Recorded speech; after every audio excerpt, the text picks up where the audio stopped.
క్రైస్తలో ఈరోజు దేవుని యొక్క వాగ్దానము మత్తయి సువార్త 28వ అధ్యాయం 6వ వచనం.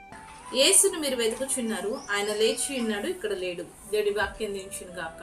ఆమేన్. అవునండి, ఈ యొక్క వాక్యంలో యేసు ప్రభు వారిని ఎదుగుచున్న వారితో దేవుని యొక్క వాక్యం సెలవిస్తుంది. మీరు మృతులలో ఎందుకు ఎదుగుతున్నారు, సమాధులలో ఎందుకు ఎదుగుతున్నారు? ఆయన ఇక్కడ లేడు, ఆయన లేచి ఉన్నాడని. అవునండి, మన యేసు ప్రభు వారు మరణమును సమాధిని జయించి లేచి ఉన్నాడు. ఆయన సమాధిలోనే లేడండి, 3వ దినమున పునరుద్ధానుడై లేచిన గొప్ప దేవుడై ఉన్నాడు. కాబట్టి మన దేవుడు పునరుద్ధానుడైన దేవుడు.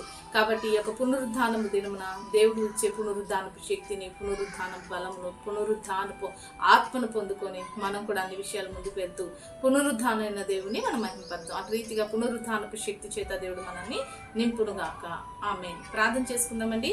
సకల ఆశీర్వాదాల కారణభూతుడమైన మా ప్రియ పరలోక తండ్రి, ఈ యొక్క ప్రార్థనలకు ఇస్తున్న ప్రతి బిడ్డని జ్ఞాపకం చేసుకో. నువ్వు మరణాన్ని జయించిన దేవుడు తండ్రి, పునరుద్ధానపు శక్తి చేత ప్రతి ఒక్కరిని బలపరచమని యేసు నామములో ప్రార్థిస్తున్నాం తండ్రి. ఆమేన్.